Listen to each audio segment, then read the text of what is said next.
Hello, it's Spence, the evil genius, from Witch in the Laboratory with your lab secrets tip of the day. Today I want to tell you about a little known feature that's hidden within Gmail as well as within Google Maps email. Now, we're going to show you in another tutorial why you should be using Google Apps email as your main entrepreneurial small business mail center for a lot of reasons. But in the process of using some of the plugins for the Lab Secret solution, you're going to want to register and sign up. Now, if you're just using the main email address, for example, we have help@labsecrets.com, the problem is that everything will be coming back to the same email, and you'll really have no way of verifying whether or not your email is being used for other purposes, where it came from, etc. So there's a little trick that allows you to literally attach a label to each email address version that you use and give out so you know who you gave it to. So for example, with our regular email being help@labsecrets, what if I created an email like this? Help plus thisgreatwebsite.com @labsecrets.com. Now the secret is that basically Gmail will ignore everything after the plus sign up until the ampersand.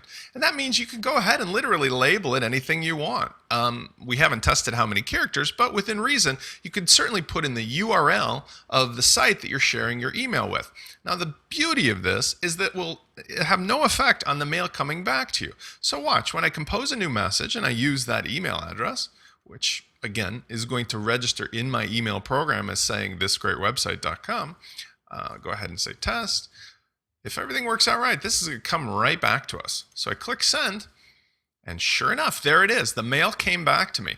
So the tip of the day is if you want to go ahead and you're utilizing Google Apps email, or if you're using Gmail, use the plus sign as a way to add whatever descriptive terms you want after your original email prefix and before the ampersand. And that way you can go ahead and keep track by filtering out which emails came back from which locations. It's a great way to keep track of not only where you've been and where you've given out your email, but it's also a great way to keep track if your email has been shared or gets up on some spam list, because now you know exactly who the culprit is.